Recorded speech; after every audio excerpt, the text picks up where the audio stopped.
Welcome to the Eclectic Gamers Podcast. This is episode 24. It's Sunday, December 18th. I'm Tony. And I'm Dennis.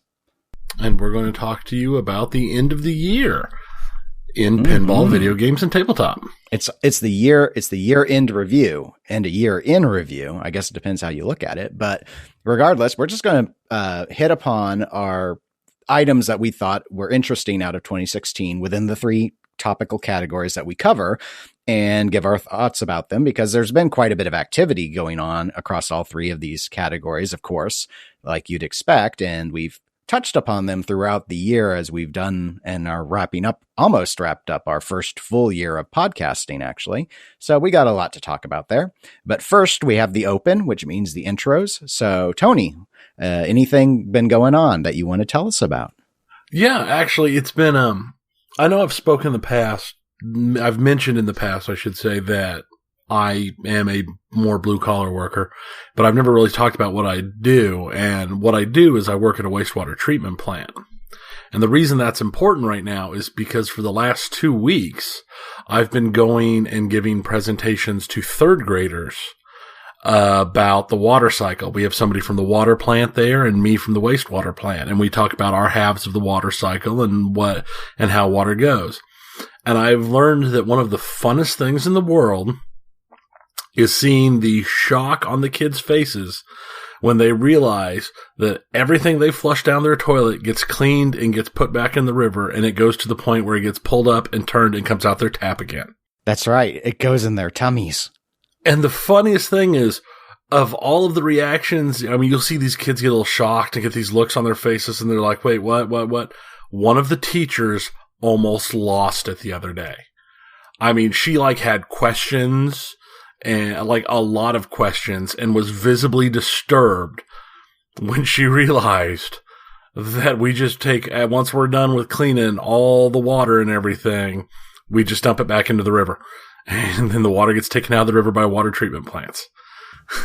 Yeah, it's it's an industry that a lot of people don't have any familiarity with. So I'm not too surprised. I remember seeing years ago a special on a closed system, which would kind of and we've seen this in sci-fi before, where you have the suits that you can you'll be able to urinate in, and it gets transformed back into Dune as a case in point. A suit designed to capture all moisture was the whole concept behind what they had to use on Arrakis. So anyway, It was always a concept I was familiar with. And I remember there was a city that was doing an entire closed loop system where I think they weren't even going to, they didn't take in any outside water, or as little as possible. And they would just recycle and recycle and recycle the water again. And, that was one of the questions was, well, so you mean we're drinking the wastewater? And they're like, well, it's clean wastewater, but I mean, yeah.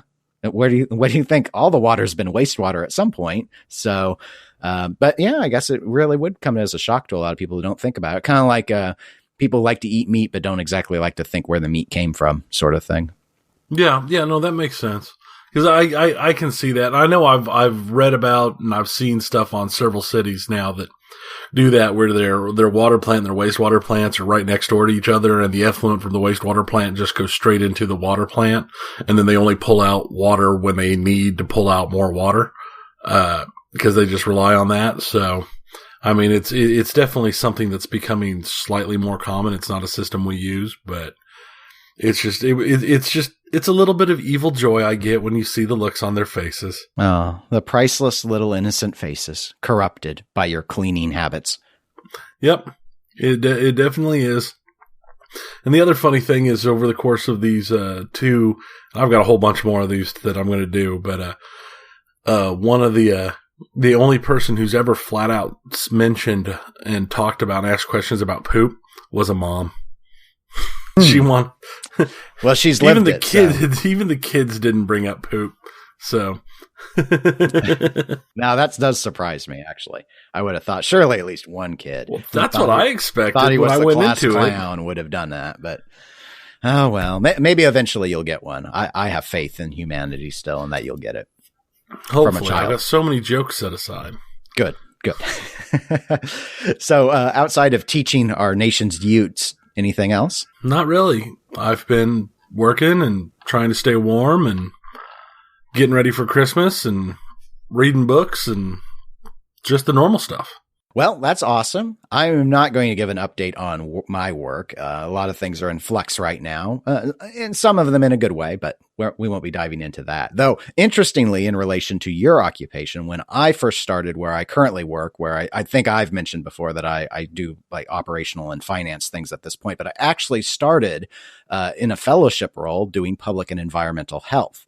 And so I worked with a lot of people over with the State Department of Health and Environment. And on the environmental side, my area of focus, if much of one as I ever had, was on water. So because we're here in Kansas and water is a big concern, especially out in the western part of the state because they're running out of it. And well, maybe if they didn't just strip every drop out of the aquifer and never give it a chance to get better. You run into an interesting issue here because we're not a riparian organized, we're a, first right use style state like the western states, which in a way is interesting that all the western states have gone with a model that probably isn't for their best interest at this point, but yes. But anyway, we'll save that for the Eclectic Water podcast, which I'm sure we'll be starting up at any day now, because we could probably talk for a few hours about water, because I find it, of all the environmental issues I've ever worked, it is, I think, the most interesting one. But, I could sit down, and I have sat down and talked for hours and hours and hours on wastewater. I mean, they have to tell when me and Dad are sitting down talking, because Dad did wastewater before he retired too. So, I mean, when we start talking shop, they just have to interrupt and say, okay, it's time to go home. You guys can stop talking now. Yeah. Oh, well, you know what? That's just the way it is. Interesting topics and a fascinating field, though. I have a couple of interesting things that I've heard that are broad topics of a sort. They're both related to pinball, and they're both two separate podcasts, but I did want to go ahead and plug their episodes, and I'll have links in the show notes for both of these because I thought they were pretty interesting. So I wanted to get them out there. One is the Skillshot Pincast. Their 41st episode, they went and they did something else I like, which is analytics. And so they pulled a lot of figures from the International Flipper Pinball Association, the IFPA, which does all the scoring for most of the competitive tournaments go through it. If you want points, Whopper points, that's IFPA. That's who does that. Anyway, they got their database of players, the analytics out of the database. So they went, and that whole episode is diving into that and looking at all sorts of things about country, gender, whatever's actually tracked by IFPA. So, for example, less than 5% of the player base at IFPA is female, or at least listed as female. So, I mean, they go into far more than that, but if you're curious about what the makeup of competitive pinball worldwide looks like, that's definitely an episode that you should check out. So, as I know, that's episode 41. Are there any surprises in it, or is it the old white guy thing that we should expect? Well, racial numbers and ethnicities, I do not believe are tracked by IFPA. At least I don't recall ever giving them mine. So, well, yeah, I don't recall giving them mine either. The answer would be kinda, sorta. We don't know that they're all white, but, it's probably very heavily. I mean, nothing would dissuade you from that assumption. The percentage of female players was actually higher than the percentage of youth players, though I know during the podcast, I believe they were unsure what the cutoff for what IFPA considered youth was while they were recording it, because they were thinking it might be 16. So anyone 16 or older might have been considered adult for that purpose. Obviously, people grow out of that eventually and are moved from youth to another classification, to non-youth, but no, nothing really surprising. I'd say maybe you'd be more surprised by like the countries that had the most players and such, because it's, especially when you start getting into Europe, some European countries have a really high presence of competitive players and some don't. And it's not like they're all that far away from each other. So it's kind of weird where pinball caught on versus where pinball didn't. But overall, I think it's interesting. And obviously, if anyone has been driven by wanting to encourage people to do competitive pinball, which is something I've tried to do with what limited means I can, but I myself have never had any success on convincing women to play. We know a number of women who are already playing. When I go to a pinball tournament, I see women playing, but it's less than half. So anyway, I found it interesting. completely separate, but still on the topic of pinball, Little King's Pinball Podcast, their 11th episode. They went and they covered basic, intermediate, and advanced strategies on a game that I know is actually, I think it is your favorite game and is very high on my list, Attack from Mars.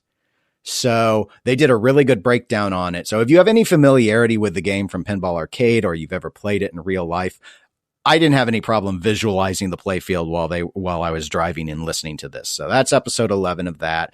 They are on their Facebook page, have started fishing for more pins to do. I know because I posted Game of Thrones and I got it may be a while because apparently it's awfully complicated compared to Attack from Mars, which is why I don't ever know what to do on it. But anyway, so yeah, if you want to know some strategies on Attack from Mars for competitive purposes, go ahead and check that episode out. And like I noted, I've got links on those.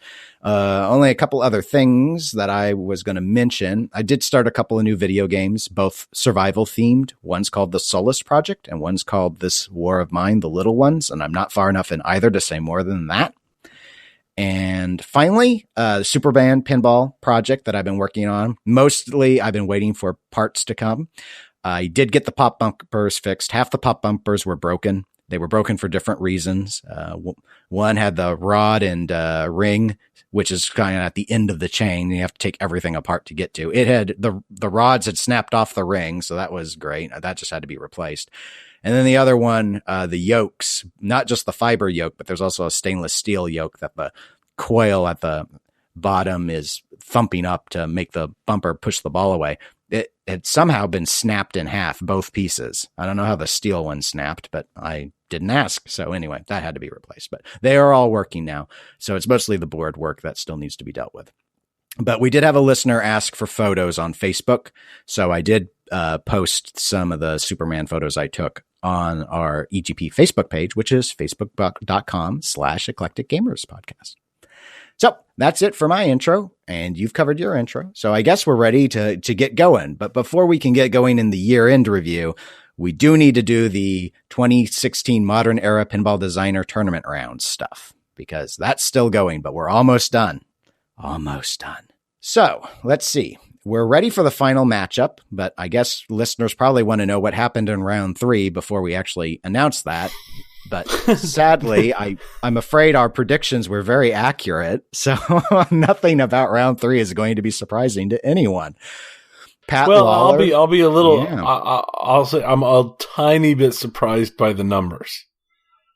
Yeah, and we can go ahead and we can spend a few minutes talking about that. Let me get those out there real quick for folks. So as I was noting, Pat Lawler, he was up against Dennis Nordman, and Pat won, which I would say we both weren't surprised by. Nope. But he got 94.1% of the vote. I'll go ahead and name the other one out real quick. That was Steve Ritchie was up against George Gomez, and Steve Ritchie won, which again, we both predicted would happen, but Steve got 100% of the vote. So, okay. So you noted that you were a little surprised by the number. Were you just surprised that in both cases it was this extreme? I honestly was expecting it to be each win to be about 75-25, but I definitely wasn't expecting a shutout. That was shocking to me. When I pulled the results, I was a bit surprised, and it's so hard for me because when I went and did the votes on both of these, it wasn't like I had to mull it over. It was Pat and Steve were clearly going to be my picks. So, yeah, I was kind of like you. I was thinking maybe more 80-20-ish on in the results, just because I figured there's got to be some pinball fans who would come and vote who maybe just don't like how they do their designs. They don't like Pat Lawler, or they don't like flow, and so they don't like Steve Ritchie. They want to do trap and shoot style play. Or I don't know. I just assumed there'd be something. There'd be it's like in an election when you do judicial retention votes. No one knows who the judges are, but you always assume like 30% of people are going to vote don't retain just because they want to send the message that they're watching or something, or they're just contrarian. It's like that, or so I thought, but apparently in the world of pinball voting, it is not like that. So, and it's not like we only had 4 votes or anything. I'd have to go and look at what the final vote count was. It was under 50, but I know it was over 10. So anyway, the final matchup is going to be Pat Lawler versus Steve Ritchie. And got any predictions? I think Steve Ritchie's going to take it, but man, Pat Lawler has a really hardcore following behind him. Yeah. I mean, their styles are very distinct, and well, I wouldn't say they are opposites in the ways of being designers, and they're both seen as very successful designers. I would say that they're different enough that you're a fan of one or you're a fan of the other. I imagine there are some people who are like, oh, they're both really good. I like both of them. But I mean, for me, just like when a couple episodes ago where we did the top fives that we had, both you and I Steve was our number one pick. So again, in my case, it's not a mull over sort of scenario. For me, Pat Lawler has misses and Steve Ritchie doesn't really have major misses. I can't think of a single game of his that I despise, whereas there have been a couple Pat Lawler games that have just that I've actually not liked. And then there are more that I'm kind of indifferent on, whereas Steve's got some where I'm not super excited about, but I still think that they're decent games. So for me, it's easier. But Pat, that one of the things, I think Steve's going to win, like you. I think he's going to win. And I'm not going to say it's because most people think he's a better designer. That it's more to me that Pat, he's been out of the game until Dialed In for a big stretch. So anyone who's been buying or getting into pinball recently, and if they're playing a lot of modern Stern games in particular, or even Stern and Jersey Jack, they're not going to know Pat Lawler because what was Pat's last game with Stern? I don't know. Roller Coaster Tycoon is the one that comes to mind. I'm not sure that's the actual last one he did with them though. But it's been a long stretch, and Dialed In's not out yet. So most people haven't been able to play the 5 example copies they've been circulating for shows and such. So anyway, yeah, we'll see. I definitely don't think it's going to be 94.1% for one or the other, though. This one better be close. This one better be closer. You would think it'd be closer. You got a number in mind? What do you think Steve's going to get, like percentage wise? I think if it went as far as 60-40, I'd be in shock that it was that wide of a spread. But I think it'll be probably between 50 and 55. Okay, 50 and 55. I'm going to say whoever wins it, I think they're going to be between 60 and 65. I think it's going to be more lopsided than I defaultly go to. And that it'll be Steve, and perhaps for the reasons I've cited. I mean, we won't know the reasons because I've already created the vote sheet and I didn't put in, tell me your reason. I probably should have, but I didn't. We want people just to go vote. So anyway, that will be the last of that tournament. So in the next episode, we'll have the results, which will be in 2017. This is our last episode of the year. We're slated, I believe, to record on the 1st, actually, if we follow pattern. And I have been working on the next one, which I mentioned last time, the wide body concept. I actually, after going through, I'll dive in later, but we got it under 64. We got the count well under 64, it turned out. And I'll be able to explain that at that time, but I don't really want to invest in it quite yet because we're not ready to go. So let's go ahead and start doing the year in review, I think. And we'll go ahead and do it in our topical order that we normally would. So that would mean we'll stick with pinball for now. And I didn't know if you had any way in mind that you thought about tackling this. I just thought maybe we should hit on some of the highlights or things that stood out that happened in pinball in 2016 and, give updated thoughts on those because it seemed maybe the most straightforward way.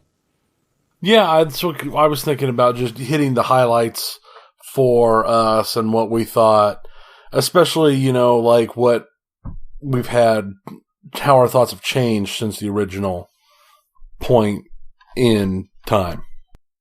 Well, one of the things I thought, given that is, and I remember there was a thread, I assume there'll be a new one once 2017 actually hits, but Pinside had a neat thread after 2016 started saying what was, in this case, it was on the collector side, and it was wanting to know, just listing out what pins came in and what pins came out for you in 2015. And I'll hit on that on my own personal collection, but I thought that, we play primarily in 2 locations for competitive, and we started in 2015. And so 2016 was our first full year of doing that.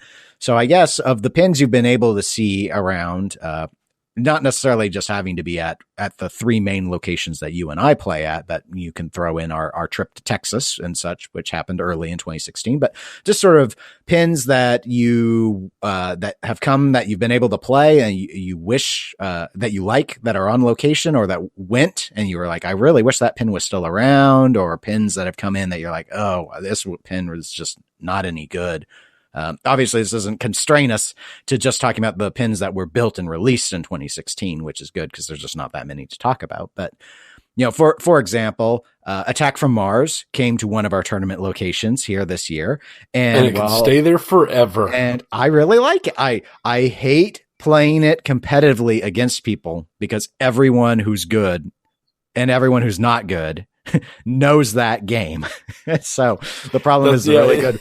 I don't have much shot in theory because everyone loves that game so much they play it all the time. It's real easy to play virtually because it's available like everywhere. Like Virtual Pin is available on Pinball Arcade.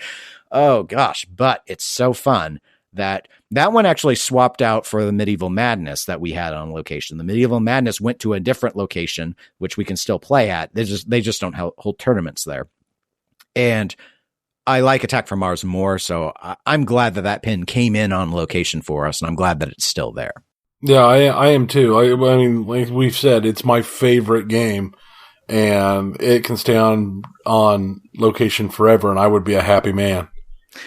What game from any of our locations that you play at left that you wish still was around?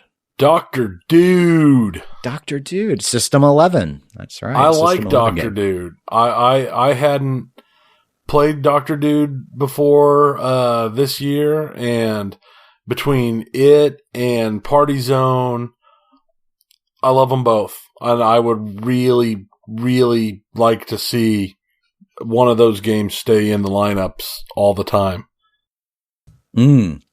Well, the good news is that location, that's a place called the 403 Club, tends to have at least a couple System 11 or around that era. I know Party Zone is beyond System 11, but that style, one of the collectors who puts his games on location, favors that type of game. So, Dr. Dude, I do. That was one of my favorite System 11s that they had. I didn't like it at first, but when I got to know it better, I started to appreciate it a lot more. I personally don't care for Party Zone, but I like Party Zone. I'm not saying it's not like it's a super deep or hard game, but it grew on me like Dr. Dude grew on me. It's quickly became one of my favorite games to play up there. But yeah, I'm still just awful with it. Dr. Dude's my second favorite System 11 I've seen go through 403. My favorite was Pinball. But that one actually left quite a while ago, so I'm not going to bring it. It was this year that it left, though. Very early it was, but it's not the one I miss the most. I miss Walking Dead the most. And yeah, I can see that. And so again, much like Attack from Mars, Walking Dead was not a game I liked to draw in competition, but for location play, I liked having it. I really liked playing it quite a bit. We had an LE version of it out there.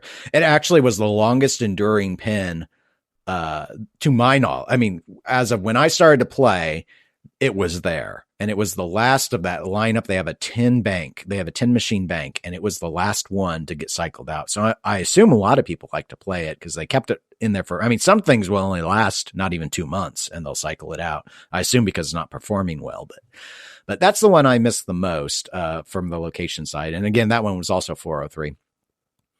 I'd say the one I missed the most that was at, the Pizza West location, which is where we do the other monthly tournaments, would probably be Firepower. Tri-Zone's okay. I enjoy playing Tri-Zone. I just don't like it as much, but I went and got a Firepower, so I don't really care. I don't really care anymore, but it made me want to go get you missed Firepower so much you bought Firepower. I really liked Firepower a lot. I do. Firepower is a good game. I didn't play it a whole lot virtually. So when I got to play it on location, I started to appreciate it more.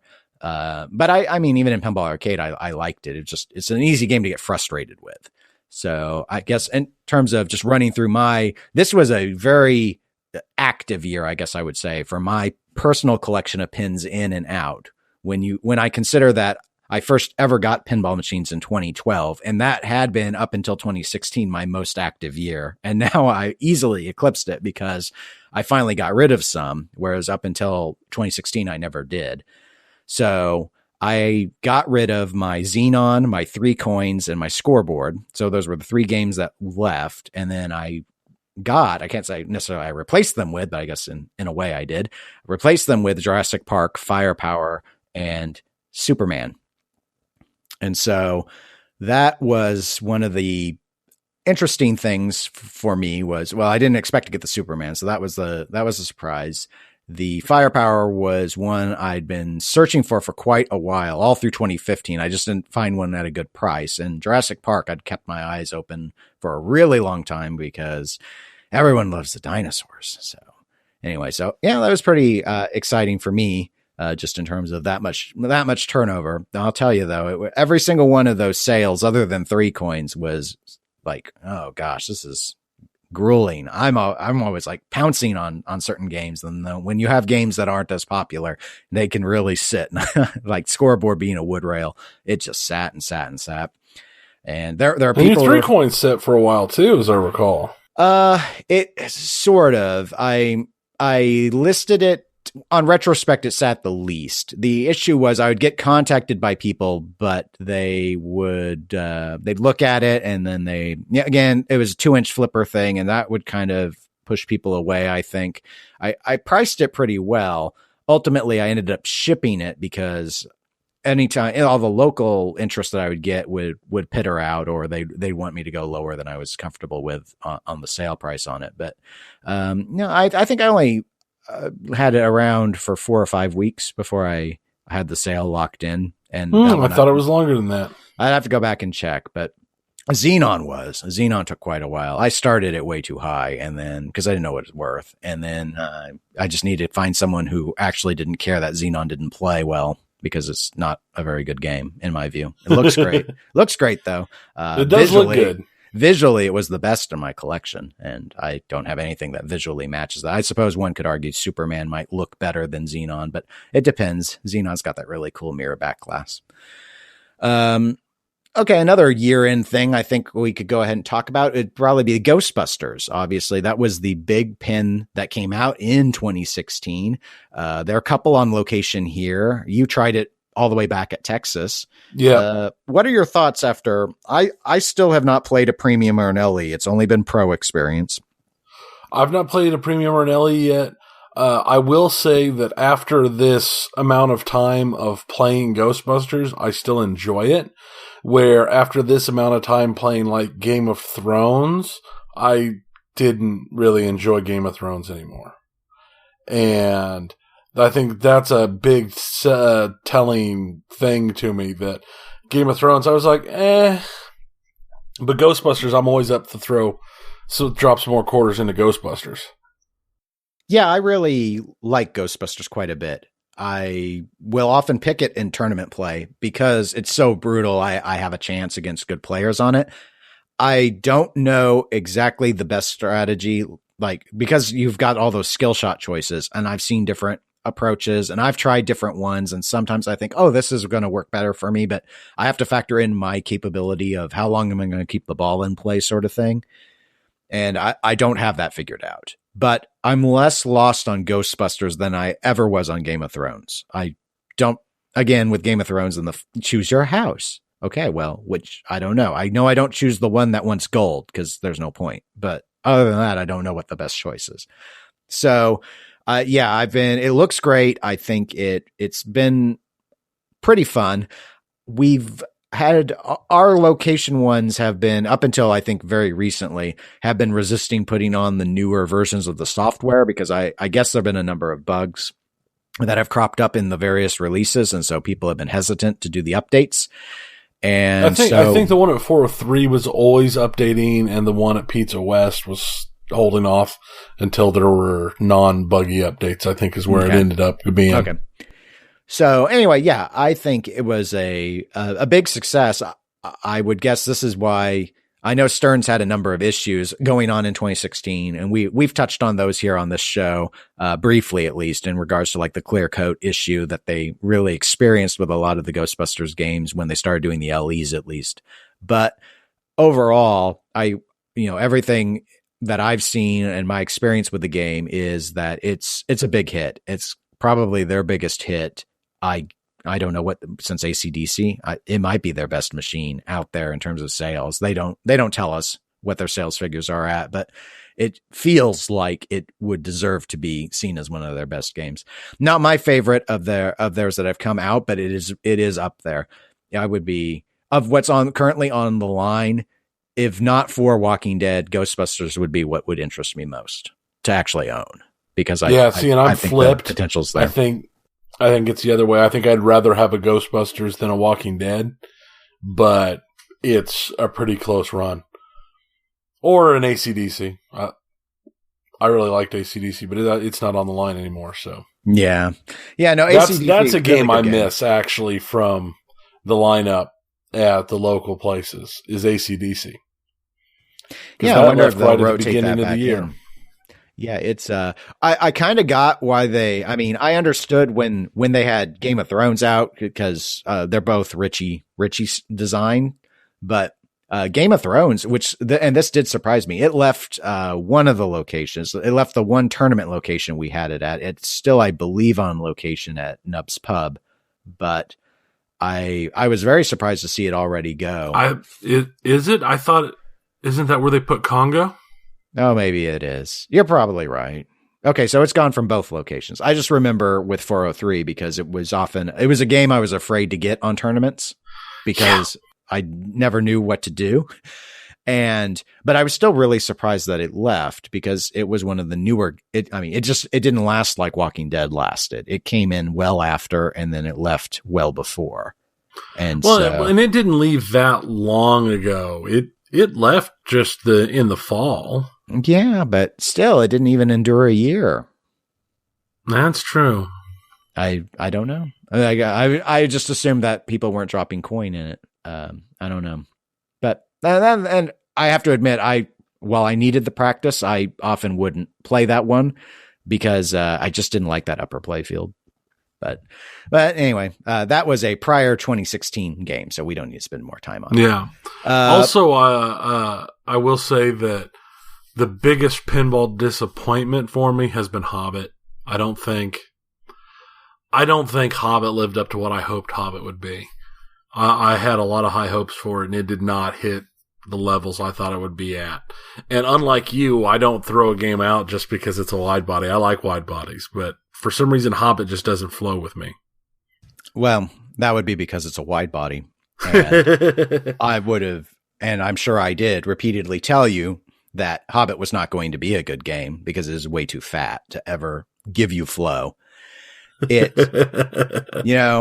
a game where I don't mind getting it in tournament, except that I know that there's a high potential that I'm going to be standing around for a long time because those ball times are really, really long. I can't say you're still salty over the launch party.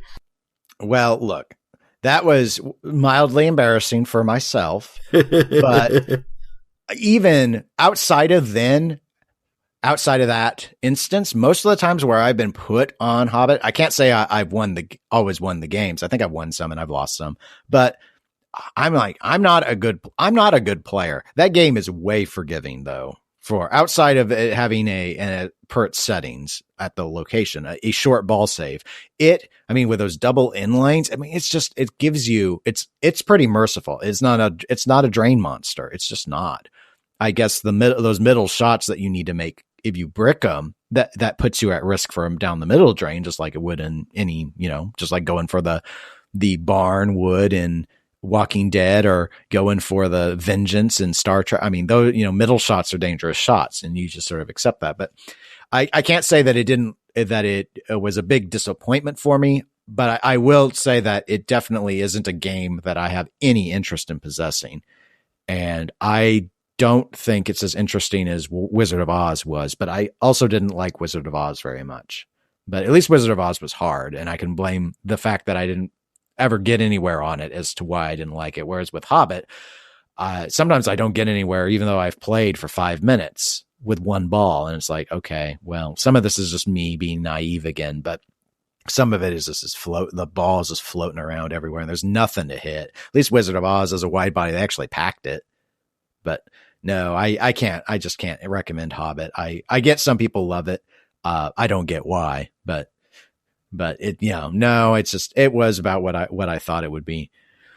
What about some of now these are games that we haven't had a chance to play yet, but we've seen a lot of information on them, and they're kind of what I call the expo pins. So Batman 66, Dialed In, and Alien Pinball. Those are sort of the big three that were announced at Expo that people are the most excited about. They're all by established manufacturers, so we can reasonably expect that these will come out eventually. And Batman, I've heard, is possibly shipping now in January at some point, I think. But anyway, any thoughts on anything? I haven't followed a whole lot of news on them since we talked on Expo. Alien, I have no new news on at all. Batman, I've heard that release date info, and then I know Dialed In has been taken to more than just Expo at this point, and then they've got the 5 games that people are getting to play.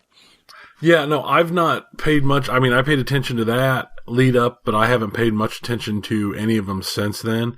And I'm going to say I'm probably about in the same boat I was then, where I'm interested in Dialed In and well, I'm interested in all of them, but I think Dialed In's probably the one I have the highest interest in. And the others will be we'll just see what happens. I mean, I'm assuming we'll probably see one of them. One of the 3 I wouldn't be surprised to see at a local venue at some point. And I know I'm hoping to see one at Texas if I get to make it this year, or next year technically. I'm hoping we'll be one of them will be at Texas to try out. Though I'm sure that'll be like the Ghostbuster lines at Texas last year, where it's like, oh, I got here first thing in the morning. I'll go ahead and just jump in this line and burn the first 30 minutes of the morning waiting to get through this line to get one playthrough. Yeah, I'm not looking forward to the lines though, if they brought 5, I mean, if they brought all 5, that would deal with a lot of that issue. Well, that's true. It would, because there was only 2 Ghostbusters, at Texas last year. So I'm pretty much in the same boat as you in regards to the Expo pins. I think Dialed In is the most interesting. It's definitely jammed packed. They went standard body. So, my chief JJP complaint has been alleviated for this one. And Batman 66, well, I think its art package is exceptional. It's just, I've played a lot of Batman the Dark Knight, and I get that like half the playfield's different, but it's just half of it's not different. So for me, it's not as exciting because I feel like I've played most of that game already. For me, the only thing about Batman would be the art package. The gameplay itself isn't. For me, it's all about the art package on that one. I think that's what that game has going for it. Because Dark Knight, it's an okay game. It's not a great game. It's not a favorite game, and it's not a hated game. It's a game I'll play if I draw it in tournament, and if I don't draw it in tournament, I might drop some quarters in it every now and then. But for the most part, it's not on my radar as good or bad. It's there. Yeah, I'm fairly. It's not a game I would ever go out and try and acquire, but I don't lament ever getting assigned it. And if I have enough time, I do typically put at least one play on it, just, as like warm up or something. I think it's fine. It's just, I think it's middling would be a word I would use. That sounds a little more derogatory, I guess, than I really mean it to be, but it's sort of an average. It's average. It's average. It's a 5 out of 10 sort of effort. I don't hate it, but it's not, with my limited space, it would never be something that I would ever go after. But, the one man's trash is another man's treasure. So, the Dialed In, I do think we'll probably see Dialed In. I'm almost certain we'll see Dialed In on location. I would imagine we'll probably end up seeing Batman 66, honestly, as well. I don't think we're going to see Alien, though. So, again, if we make Texas, that's probably going to be my only opportunity, because I just don't think anyone's going to put a highway pin out on location again after the attempt at Full Throttle was made. And I know that was, last I saw, it was up for sale. I don't know if it sold, but I just have to assume that those that are doing the location pins. And I spoke to one of the operators, and he indicated he's not doing any highway pins because of concerns for the support. So from the company, that, there's a question of endurance, that whether or not the company will last. So given all that, and it's so unfortunate because of the themes, and obviously Dialed In is a fresh IP, so it's kind of a not applicable statement on them, but it's the theme. I love the Alien franchise, so that theme should be the one that I worship. I mean, that is not quite Lord of the Rings high for me, but Alien, I own the quadrilogy. I really like Alien. It's one of my favorite horrors of all time, and so I should really be excited to play this pin, and I'd like to try it, but I'm not excited from everything I've seen on it. So it's sort of like I still want a chance to play it. I would be hard pressed to imagine ever wanting to own it, though, just from everything I've seen. But I mean, I don't know. I'm hopeful. I'm hopeful that it actually is a better player than I've heard. Such mixed things is the thing. I'm not hearing it's bad. But I'm not hearing it's good either. And it's everything I've heard basically puts it into that meh category. I mean, with the theme, and if you like the theme and it's not too meh for you, it could be something I could see going into a collection, and I'm sure there's plenty of people who are going to love it, because every game's got people who loves it no matter how horrible of a game it is. But it's not, I don't know. I was interested in the initial announcements and this and that, but as it more and more came along and the stuff came out of Expo, all my interest in it dried up. So it's pretty much just it's a back burner. If I get a chance to play it, I'll play it, but it's not something that I'm like really searching out at this point in time. Yeah, it's sort of and this is one that I guess not an Expo pin, but a 2016 pin, Rob Zombie. The issues that I've seen a lot of Rob Zombies. I tried to play it at Texas, and at that point it was having some mechanical issues. So, and we noted that on our Texas review episode, where I got like a game on it, but the flippers weren't even always working. So I couldn't give it a fair assessment, but great art package. And a lot of them are up for sale used already.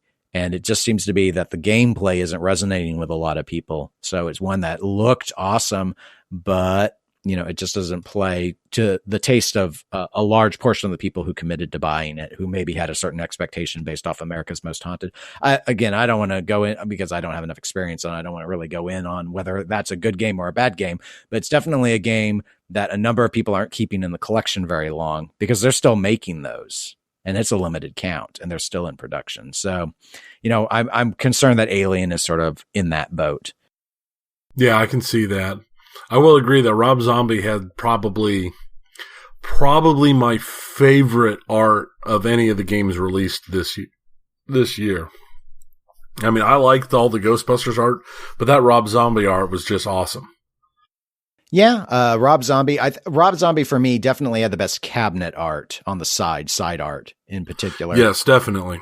And then I would say Ghostbusters probably had my favorite backglass translate art, and then, because I'm being super fair now, and then I'd say probably the best playfield art I would give to Hobbit. I think it really looks good. I wish it played good, but it looks good at least. The whole Hobbit package looks great. It's unfortunate that the gameplay doesn't match its aesthetic. But the only other pinball thing that 2016 that really stands out, because we spent such a considerable time on them when it was announced, and then when we started to dive into what was going on with them, is the new startup American Pinball and their Houdini / Magic Girl completion stuff. I don't. Any thoughts about American Pinball? We actually haven't talked about them for a number of episodes now. Are they dead yet? Is it over? Well, I haven't paid any attention to them at all, because after their showing at Expo, I had just assumed it was a DOA thing. I thought they were done. They're still around? Well, I don't know for sure. I guess the answer is yes, ? But most likely yes without question mark. They have not. I don't think I went to their Facebook page. I don't think they've posted anything since Expo on their social media. So they've gone quiet there. I had read that their website was down, but that may have just been a domain issue because the website did come back up eventually. And that was very, very recent. And someone did on Pinside reported that they called the number that was on their sales business cards, and they got the recording, just leave a message but indicating that was for American Pinball and all that. So I think technically they are still around. I am standing by my prediction earlier this year that they will formally go out of business in 2017, that they're going to shut it down. Yeah, I would agree with that. That seems the most likely outcome to me. Yeah, I think cut your losses and get yourselves free. I mean, it'd be my recommendation even. But all right, that's all I had for Pinball. Unless you had anything else that you wanted to review for the year on the topic. I did not. Okay, well, let's go into video games and kick us off with something. Video games, hot and heavy this year, as it always is. Huge industry, bigger than Hollywood even. Oh, they are. It's been a huge year for video games. I think I can go and say with 100% confidence, my favorite game of the year is Overwatch. Agreed. It's still the game I put the most time into. And after all, I mean, we joke about this being the Eclectic Overwatch podcast because we talk about Overwatch a whole lot. And with the new Christmas special in, I've been putting in some serious playtime trying to get that Winston skin. And no luck yet, but actually, I don't think I've gotten any of the Christmas skins yet. Now that I think about it, oh, you gotta get at least one. I got Roadhog's reindeer one where his belly button glows red. Ooh, I think Winston or Torbjorn has the best one. It's Torbjorn. It's Torbjorn out of this round. Where like Mercy was the hands down winner for the last round. But I would say that's my favorite game overall. I've played a lot of other games. I still love the narrative in Firewatch. I have not gone back and replayed it at all since I played it, but I still remember it and the narrative and how that game played. It's still with me, and it's been since the spring. So I put that game as probably has my favorite narrative. And I would have to say, I forget because it came out so early in the year, but XCOM 2 was this year. And XCOM 2 was just amazing. And just like the first XCOM was. And they're both lots of fun. And I've been playing, I actually started a replay on XCOM 2 a couple weeks ago. I guess a week ago, I started a replay, using a whole bunch of mods, to make my guys like stupid. No. But, it's still a really fun game. But it all comes down. I think I've put more time into Overwatch than I've put into probably any two other games that came out this year combined. Maybe the new Master of Orion. I'm up in the mid 40 hour range on that, but I mean, I don't even know if I'm up to mid 40. I think I might be up to 40 on it.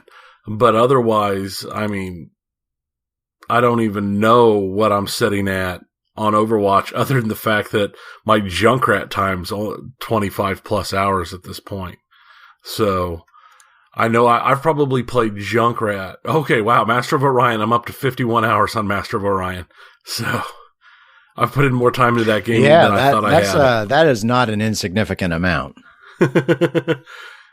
Yeah, I put a little bit more time into that game than I thought, considering I've only had it for not even a month now. But still, overall, I think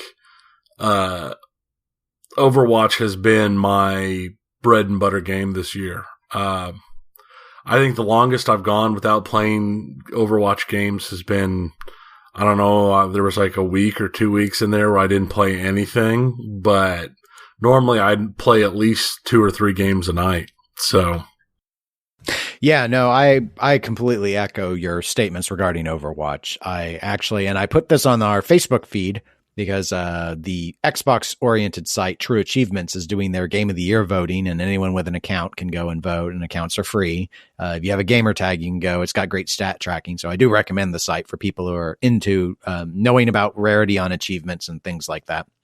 But anyway, and I, of course, had to think about this before we even started planning this particular episode and its specifics, because I was doing those votes. And Overwatch was my number one vote for Game of the Year for 2016. And my number two was Battlefield 1. And so, of course, those two were the kind of in competition of who was gonna win out. It wasn't particularly close competition. I do spend a lot of time between the two. It's not atypical for me to play Battlefield one evening and then the next evening play Overwatch. Though this last week I did not play Battlefield at all because Christmas presents and Overwatch, it was time to get my dress up. I got to dress my dolls up in their pretty outfits. So it was time to try and get those goodies, those goodie baskets, and play the new mode and all of that. And so, and Battlefield's not doing a Christmas theme unlock pack thing. So it was sort of an easy decision there. But Overwatch just, well, and yeah, sort of aside from that, Overwatch, it's a lot more approachable in the sense that, well, one, it's quite frankly, it's easier to play. That is not what I mean, though. The issue with Battlefield is on the main modes like Rush, Conquest, whatever, you need at least 30 minutes to do one round, at least. And Overwatch is just a faster game. And so because of that, it's easier for me to be able to go, oh, okay, I wanted to watch some TV later. And I need to do it by 8 p.m. because I need to finish my movie in time so that I can go to sleep to go to work. And I've got, I'm working off a schedule here, by George. And then I look and it's like, oh, but with Overwatch, you know what? It's not even going to be 15 minutes. In fact, if the game goes really well or really bad, it could be less than 3 minutes. So yes, it could. So in regards to that, it's just really, really quick. It's so if I'm in a bad group or having a bad game, I can just quit out and research a new quick time after the quick match after the whatever session is over. And so, because I don't quit out during, I wait. But it's just, I really like those aspects of it, and it's got addictive gameplay. The classes are all very distinct. The characters are very distinct within the classes. So it's got a lot going for it. Battlefield, definitely a good war simulator. I think it's probably mechanically, functionally a better game than Battlefield 4. So I give a full tip of the hat to DICE for, I think, making a better product than they had prior made. It didn't launch with a bunch of the bugs that Battlefield 4 was notorious for. Though a lot of those Battlefield 4 bugs were more on the PC side. There were problems across everything that they had done at that point. It's very, very long. There's a lot less customization in the look and stuff because they're keeping it pretty World War I oriented. In fact, they did just have an update, which I have not. I've got the update, but I haven't played it yet.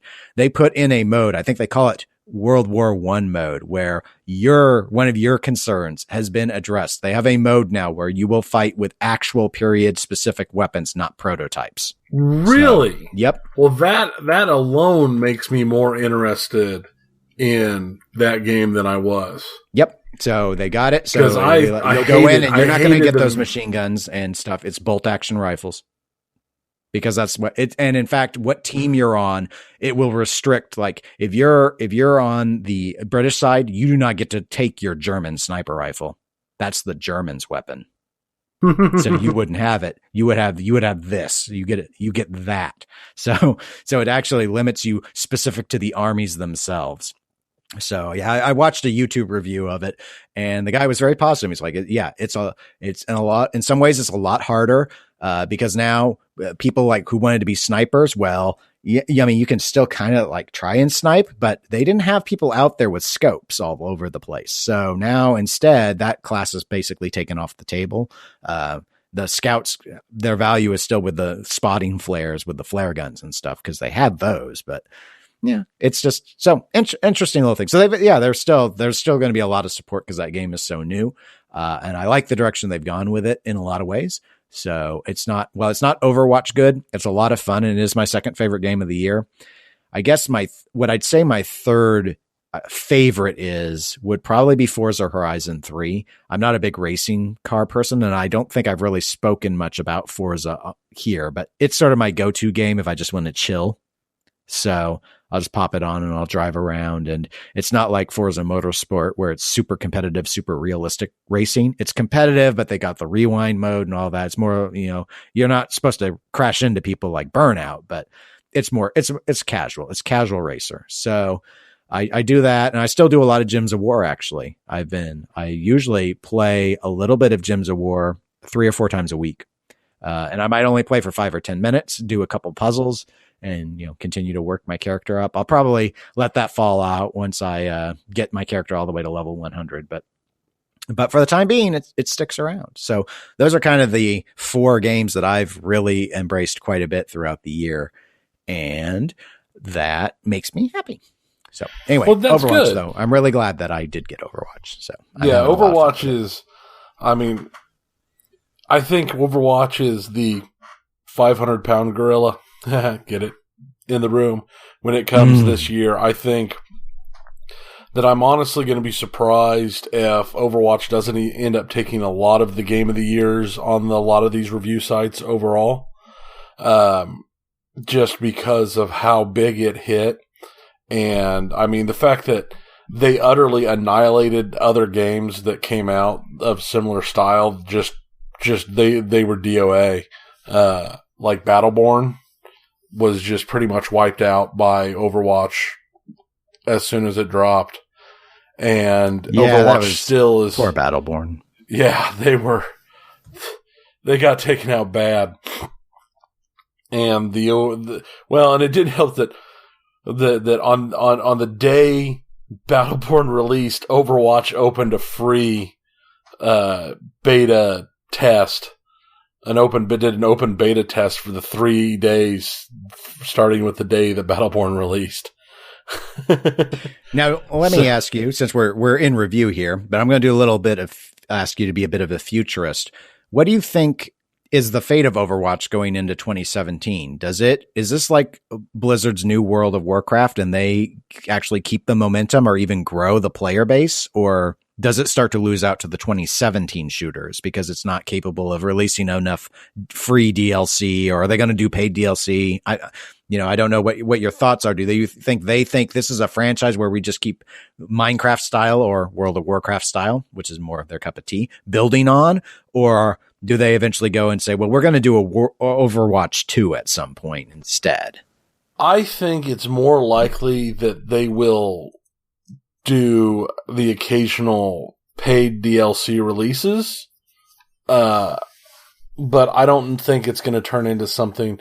Blizzard has gotten very good at, once they hit a certain point in a game, they just iterate. Since Diablo 3 came out, they just iterate Diablo 3, and Diablo 3 now is completely different than what Diablo 3 was at launch. It might as well be Diablo 4. The game's so completely different, and it's been revamped so much. Well, I should probably try it again then. Oh yeah, it's been massively revamped, and pretty much all the stuff that was considered really bad when it dropped is gone. So it's a lot more fun. I still play it from time to time, especially in the spring. I was playing it real heavy with one of the guys from work, but I haven't played it basically since Overwatch came out. Yeah, well, it's understandable. And I think that I think Overwatch will go strong next year still. I think Blizzard does a very good job with keeping hype up and keeping games likable. If any Blizzard game was going to get shut down and trashed, it would have been Diablo, and they've managed to revamp that game, and it still has a player base. So I don't see Overwatch going anywhere. It's possible some games might overtake Overwatch, but it's going to be... I don't think there's any games that have the exact play style that Overwatch has that are going to be huge. I could be wrong. That Quake Heroes game, maybe it's something about it'll blow up bigger than I'm assuming it's going to. But I think all in all that they are just going to keep steamrolling like they are and keep basically where they have been. And that's what Blizzard does really well. They just keep chugging along and iterating on their current designs. I lean towards that thought as well, in the sense that basically, much like, again, citing Blizzard and citing, like they do, World of Warcraft came along, took the MMO concept and made it so that it was actually casual friendly. So you didn't have to be a super hardcore player. And that worked. And, they had subscriber numbers of over 10 million. I think Overwatch they took what was the dominant form of essentially Team Fortress 2 was dominating this market, I guess you could say, but a very dated game. Visually, it's behind. And I think Overwatch took those mechanics, improved upon them, improved on the look of it. And then I can't say that because Team Fortress 2 is free to play that Overwatch has completely eclipsed it in player count. I wouldn't be surprised if the numbers came out that they do actually have an ongoing daily player average that's higher than Team Fortress 2. That wouldn't surprise me. I would say they probably deserve it, but Blizzard is so good about lore and making characters you actually are interested in that I think that helps them maintain the player base because people main characters and like characters and find characters interesting. That's why they've been going so big with the costumes and everything, and everybody's all like, I gotta get the costume, I'm still angry I didn't get the Witch Mercy costume, and I don't even play Mercy that much. I think I only play Mercy in random hero mode. Then you shouldn't be angry. I should have gotten it. I play her. She is my second most played character, according to my stats I looked at 2 days ago. I haven't checked my stats since I posted them on the thing. I'm sure they haven't changed all that much, except for I know I've been playing a lot of Lucio lately, even more than I was before. So he might have climbed up. He might have taken my number 1 spot again. I'd have to check. No, Lucio is my number 1 still. He and Mercy tend to be, just like I posted a while ago, the numbers have grown now, but they're still basically an hour spread. I think he's maybe more like an hour and a half at this point because there's certain situations, certain maps, like those fight over the point ones, where both teams are going for the same point. I usually end up on Lucio there because I think the speed's critical. And the passive healing, because people tend to actually stay on the point then, whereas with the payload stuff, it's like you don't know what your team's going to do. Oh, speaking of the stand on the point ones, I've had several games with solid people playing the new Symmetra. And wow, if you get a shield booster set up that reaches the point when you're guarding a point and you have a Lucio inside the point, it is rough to break that point, even with multiple solid players. I mean, you're going to have to go into an ult frenzy or find and destroy that shield generator. That's for sure. Yeah, her changes are I have not played her all that much since the changes have happened, but I am seeing her on a lot of teams now. I know some of that is just people playing around with the new settings, but actually, the shield generator can be huge. The main thing I've noticed that's been more impactful in my view than what I expect. I mean, I expect it to be good, but I didn't expect it to be as beneficial as it has been, which is her new Reinhardt shield launch stuff. Oh yeah, that's been impressive. You see those things all over the place. And I've done several things when I've played her where I've gotten... if you get it lined up right as you launch it, you can completely block a doorway from a long way away and just protect your team all the way up through a choke point. If anything, better than when you've got Reinhardt running up through the choke point.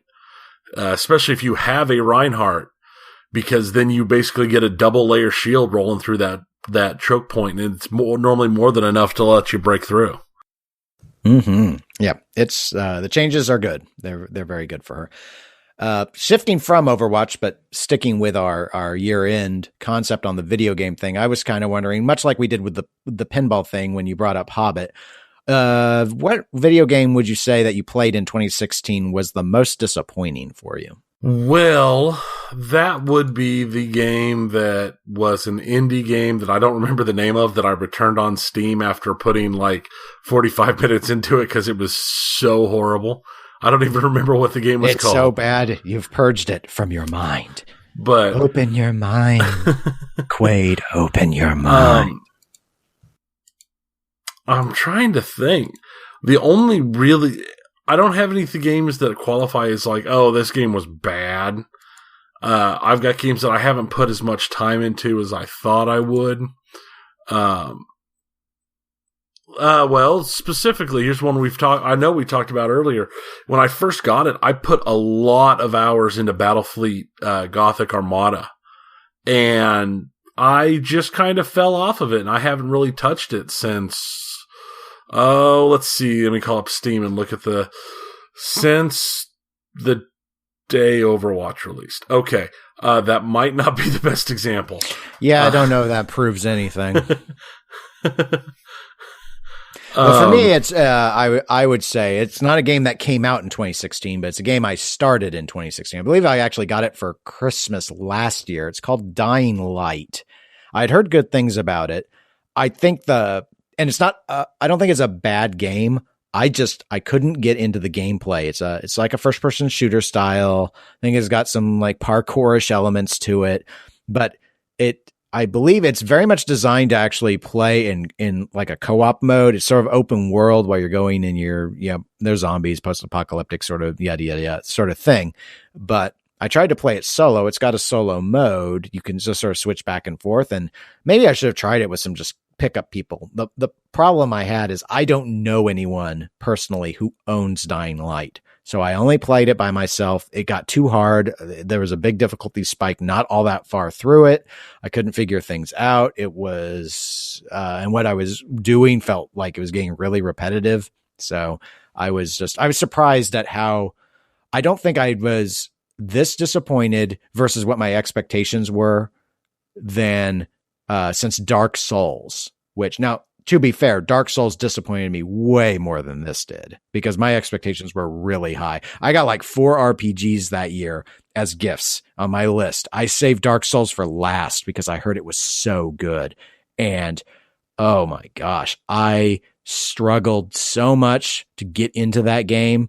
I stopped it and started it. I think it was over a year before I won it. I actually, on the Xbox version, not counting the DLC, because I didn't like it enough to buy the DLC, I got every achievement. And I did that so that when people would criticize that I just wasn't a good enough player, and that's why I didn't like Dark Souls, I could always say, no, I did everything. I won that game. I did every optional boss fight. I did all of that.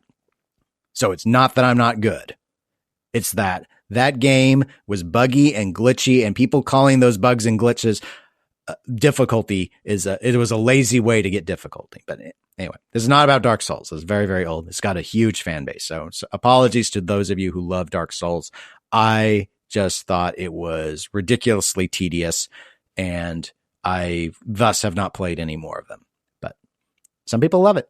Anyway, Dying Light. It wasn't that shocking to me because my expectations weren't built nearly as high, but I'd heard very good things about Dying Light, and I was just like, why? Maybe in co-op. Again, it's like Resident Evil 5. I could see playing that solo, why people maybe hated it, because a lot of people hated that compared to Resident Evil 4, but I played it all the way through on co-op from the get-go, and I thought it was a lot of fun, but I didn't have an AI that was stupid, making stupid choices. My AI was a human being, and when they were stupid, I would say, why are you so stupid? And then he would cry. Maybe. And then you would beat him. With his Switch. With his Switch.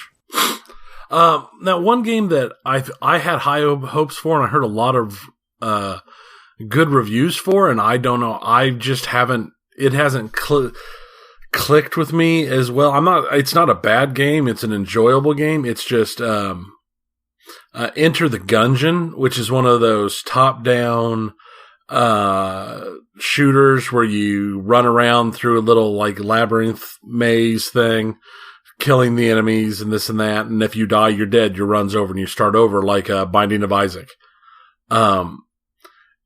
It's not horrible. It's got a lot of cool guns and a lot of this and that, but for whatever reason, it hasn't grabbed me like the Binding of Isaac games did, where if I'm like wanting something that's almost completely mindless and just playing around and this and that, I can sit down and play Binding of Isaac or Binding of Isaac Rebirth and with no problems and just go through it. But Enter the Gungeon, it's not the same way. I don't know.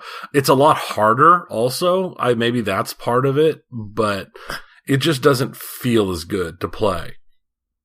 Yeah, which is kind of creepy saying the Binding of Isaac feels good because the whole background and story and everything in that game is really, really terrible, but it's a lot of fun. Yeah, I've heard a lot of people really rave quite frankly, about Binding of Isaac. I have not played that. I should probably watch for a Steam sale and pick it up just to give it a go. But if you're going to do that, just get a Rebirth, which is the newer one. It's like a second one, but it plays identical. It just has a bunch of new stuff and extra stuff. So, okay. Well, I didn't have anything else on video games that I wanted to review. I think we hit on all the key points that I could come up with. Yeah, I think that's all of the big stuff I had. Let me double check. And those are the games that have stuck with me this year. I mean, like, I know looking at my Steam account, I see a whole bunch of games that I've bought and played. And I know I've talked about some of them, like Off-World Trading Company. And I don't know if and Stardew Valley. They're both fun games, but they're not games that I will return to, that I keep returning to again and again and again, and just losing myself in where it's like, oh, hey, it's bedtime. What did I do today? Oh, I must have just played this game today. So, I mean, they're not bad. I just haven't been as locked into them. Okay. Well, I guess we can go to our year-end review for the tabletop section.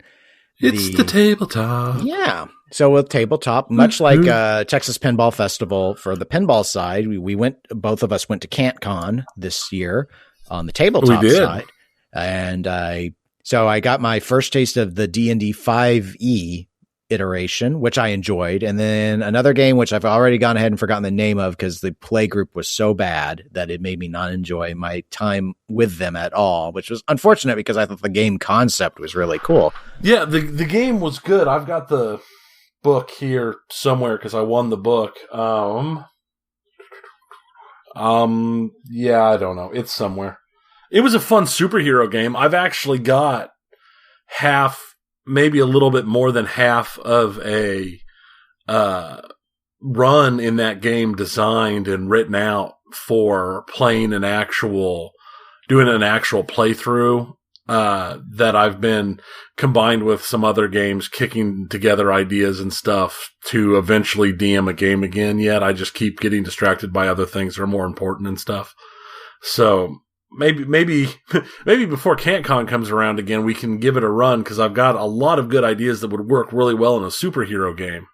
And that would not work at all in any other type of game, but with a superhero game, they'd be perfect. We'll see. Well, in terms of a game that I have one that stands out for me that I really, really liked, I guess that was new to me that I hadn't played before, and that would be Secret Hitler. That definitely is my tabletop highlight of 2016. I was amazed at about just how good it got the group engaged with our game night thing, which we need to hit on once we're done with the tabletop section, because we had a question about that and I don't want to forget. So I'm putting in the reminder here. But yeah, Secret Hitler, it was really the first that I can recall of me playing one of those sort of social experiment type games where you're doing the deceptions and you're trying to manipulate people to that sort of degree. And I just thought it worked really, really well. I thought the rules were pretty easy to understand.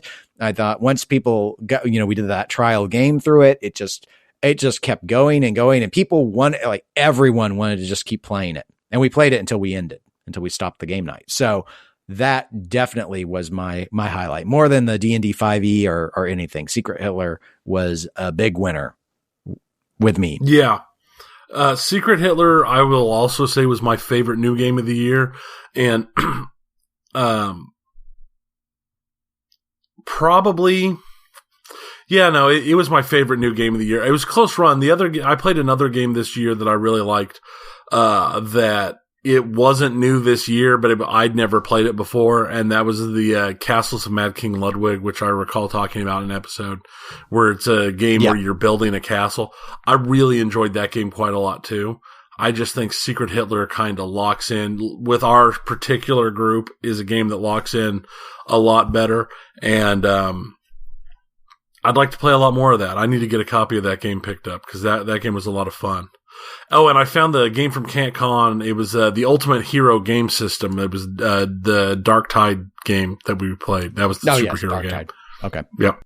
Well, in terms of game that was disappointing, and disappointing, difficult because it would imply expectations. But let me phrase it a little bit differently. Game I hated, absolutely hated. And again, much like you and certain returned Steam greenlit video games, this I have purged the name of the game from my memory, though I know we have it in the past listed in the show notes.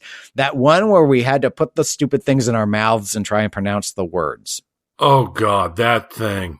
My gums hurt for like a day afterwards. There will be blood. There was probably there blood was blood. That's what it felt like. I mean, that game was terrible. Was it Speak Out? I think so. And after we did that, I saw that freaking game was featured in one of those ads on network television for the live video streaming that Facebook has. It was showing people doing that and laughing. And I thought, whoa, those are some good actors, because nobody would be laughing who has that thing in their mouth. Yeah, I was terrible at that game. I mean, I was flat terrible at that game, but still, it just hurt and was just, no, I didn't enjoy it. That game, I will agree, that was also the worst game I played this year. That was not even remotely fun. I mean, naming it Speak Out is a bit unfair of me, and I know that, because it's sort of hard to say anything is worse than what inflicts pain, but it was what it was, and it definitely, I mean, I was just like, I won't play it ever again. Yeah, I mean, I can see what they were going for, and I can see how it could be considered a good party game. I can see where it could be considered a good, hey, we're drunk, hold my beer game.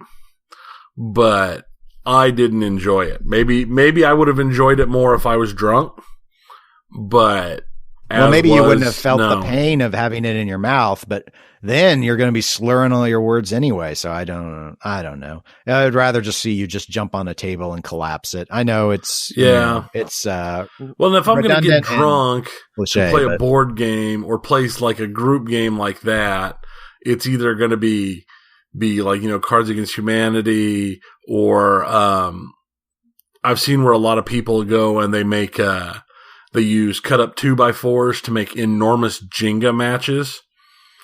And, a bunch of people playing a giant tabletop version of Jenga, that's, like 4 feet tall. I could see where that'd be a lot of fun drunk. But yeah, I'm not going to put that thing in my mouth and try and talk again. No way. Yeah. So anyway, that was it for me on tabletop thoughts, but did you have any other games you wanted to do in our review here?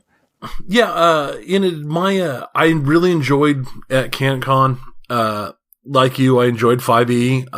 I think they've made really good changes to 5e, and I think it's playing 5e got me really interested in playing Dungeons and Dragons again, which is something that I've not really been that interested in since we played back in the day. But the other game I played, which is the one I kickstarted, is Planet Mercenary. And I really, really enjoyed that game as a fun sci-fi game that plays on the normal RPG stuff by being more narrative and having a quicker, more active system of play. And it's being theater of the mind, where you're not really needing maps and minis and stuff like that. And I plan on, once I get everything, because it hasn't come in yet. We're looking at like spring is what it's looking like. Last update I saw. I'm really looking forward to playing that. Cool again. Beans. Cool beans. Beans, the magic fruit. The more you eat, the more you toot. Yay. Do that one with the third graders. That might get you the poop question. That might give me the poop question. We can only hope, or at least a parent will be reminded. Yeah. Or maybe somebody will think about the Dark Tower, which would always be that's acceptable. Would be. Well, they'll probably think about it more once that movie comes out. I don't want to talk about that movie. I've got high hopes, and at the same time, I expect crash and burns. So, yeah, we'll see what happens. But speaking of movies, I did see Rogue One. Yep. Took my oldest daughter to see Rogue One. I'm not spoiling anything. I'm just going to say I enjoyed it and leave it at that. Well, no, I know we're not a movie podcast, but I'm going to ask you to place it in the pantheon of Star Wars movies. That wouldn't spoil anything, and it would be perhaps useful guidance to anyone thinking about it. Though I guess 3. they would have to know your entire rank. Okay, so you put it third. Okay. Yeah. I would go Empire, New Hope, Rogue One, Force Awakens, Jedi, and then the rest. Yeah, right. I would put it at 4. And pretty much your same pattern, except I would put Force Awakens above Rogue One. I can see that. So we both think we both think it's good. Yeah, for me that was the tight thing between it and Force Awakens, but I think it's a little better than Force Awakens, or I enjoyed it a little bit more than Force Awakens. So I was fine with moving it ahead of Force Awakens a little bit. Yeah, for me, there were some technical issues in Rogue One that I thought weren't in place in Force Awakens. So it failed. No, fail's the wrong word, but it slipped because it technically is a less perfect movie, in my view. But it hinges so heavily on New Hope nostalgia that, if you're a huge New Hope fan, one could lean towards because it ties in more directly in a way. But anyway. Good movie. I do recommend it. It's a good I could see that as a solid argument. But they're both very. I think they're both very. So compared to the prequels, trust me, you guys, if you aren't seeing these are worth seeing. You should not be disappointed in the way that the prequels undoubtedly disappointed you as human beings. Yeah, you might be disappointed, but not in the same way, not as badly, not like pulling out the DVD and having somebody go, "Now tell me where the movie touched you." Yes, hopefully not. Speaking of disappointment, though, before so I don't forget, I know we had a question come in asking about, because we referred to game nights here, and they wanted to have us share some detail about what we do for these, mythical game nights that we have. And, there was a question about like, what are they? Where we have them? How many people are there? What are done? I think Don wrote this all in. So thanks for the question, Don. I guess I'll tackle the structure first, and then Tony, I'll have you come in about kind of the makeup stuff, or we'll just see how it goes. But game night is just what we call capital G, capital N, a generally monthly gathering of friends that we have done for years and years. And so we pick a time, usually on a Saturday, once a month, with the exception of December, because December is chaotic. So we do not do game nights in December. And we rotate it between 4 of us. 4 of us serve as the house host, where people come. So that's the broad idea. And generally, game night runs time-wise, it depends. It usually is about a 4 to 7 hour event, I would say. Yeah, barring the occasional ones before, when there was only one kid in the mix and stuff, when we'd have the occasional, oh, look, it's 5 a.m., we should probably go home. Yeah, we don't really do those anymore. It was more ambitious back in the day, but life happens, and that's just how it shakes out. I think Don wanted to know about, size wise. The one kid is now up to, they're usually 3 kids, and I know he wanted to know what do we do? What do the kids do at game night?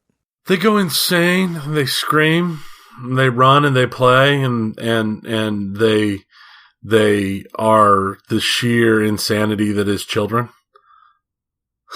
Yeah, that's probably a good sign. Where they play does depend on the house. So, for example, if Tony's hosting, a lot of times they'll spend they'll be in the same room as the adults, but they'll also spend a lot of time in one of the kids' bedrooms playing. So when my brother-in-law hosts, they have a spare bedroom which they've set up as a playroom. So the kids will spend time in there, and then also time out in the front area with us. In my house, they're usually in the front area, or they go downstairs, or they'll go in one of the spare rooms, which doesn't have any toys, and do whatever. And or we'll go downstairs to get away from them and play pinball. And then our fourth host, Susie. Hi, Susie, if you're listening, one of our few non-pinball playing listeners that I know about. Though we got her son. Yes. She has a sort of a side room off of the main room that we're in, and they tend to be in there. So a lot of time, I mean, they're kids, they run around, they do kid stuff. So they don't typically want to play what we're playing. If that was what you're wondering, they have their tablets. They have their own toy. I even have toys like building blocks and stuff that I keep stored in my garage, and I get those out when the kids come, so they have something to do, even though they didn't bring anything. But in terms of what do the adults do, which was also one of the questions, that depends on where we are. So normally there's a core group of 7 of us, 7 adults, and that will, like, we have friends from out of town and stuff. We'll try and schedule game nights to involve them.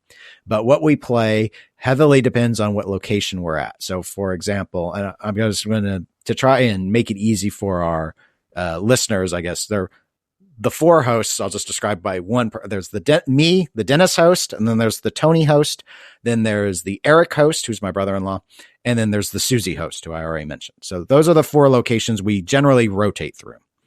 And so if we're at Tony's house, we typically do tabletop games because he's got the most of them. And when Eric is hosting, we typically play video games. When Susie hosts, we usually do tabletop. And then when I host, it's usually pinball and video games. So that's just because that's where all the pinball machines are. Because I'm the only one who has any pinball machines. So that, and so that happens there and obviously can't happen anywhere else.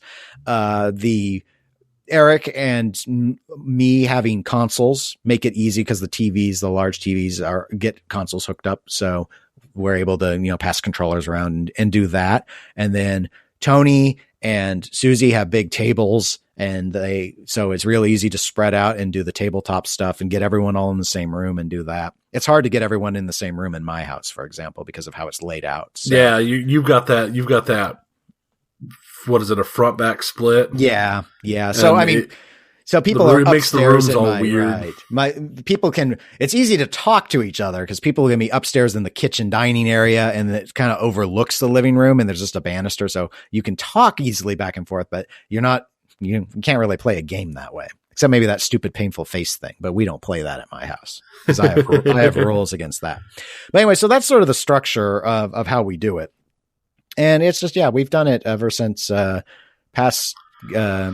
Getting out of the college years and starting and everyone working is sort of when around 2002 or so, I guess, is probably when we kicked them off. Yeah, when we moved away from the point of being everybody, where we pretty much all lived in like 2 apartments right next door to each other and actually spread out and everybody went their own ways, we started doing it more often. Yeah, and some people that used to be involved moved away, and when they come back for visits and stuff, that's when we'll try and schedule, and we'll get them back into it. And sometimes game nights just turn into talks, and we don't really play anything. But normally something's broken out at least at some point, some sort of game. So anyway, thanks for the question. And next time Dennis hosts, it's it's not actually an open invitation. That'd be horrible. Yeah, but I am the next host in January. I still need to pick a date. Gets a little more challenging now. We have 2 monthly pinball tournaments, and we try and avoid those dates because one time we had a game night, and it was the one time I got third in a tournament and I had to stay so long, and I've never gotten third again in one of the monthlies. And it's just, we were so late. Oh, I felt bad. Yeah, that was well, I started getting messages and phone calls and this and that, and it's like do. You get full credit. You did not ever actually turn to me and say, you need to just lose. No, I wouldn't do that. That's not the way to go. I wasn't overly concerned about it. It was just, okay, yeah, we're going as fast as we can. Dennis keeps winning. I can't help it. This has never happened before. My problem was I was real hungry because there was going to be food at game night, so I didn't eat at the restaurant like I normally would. I didn't eat all day. Maybe it was the hunger that focused me. Maybe I need to play hungry again. I don't know. I have to see about that. But, well, I guess that's it for my year-end review. I think that's it for my year-end review. Okay. Well, as a reminder for folks, you can reach us. I already said it at the start of the podcast, but I'll say it again here, facebook.com/eclecticgamerspodcast, or you can email us, eclecticgamerspodcast@gmail.com. And we're available on Twitter and Instagram at eclectic_gamers. And so feel free to send in questions anytime you guys have them. We'll do our best to tackle them either here or, we'll do it through social media as well. We're not heathens. And we'll see y'all in the new year. So until 2017, this is Dennis saying so long for now. And this is Tony. Enjoy your new year.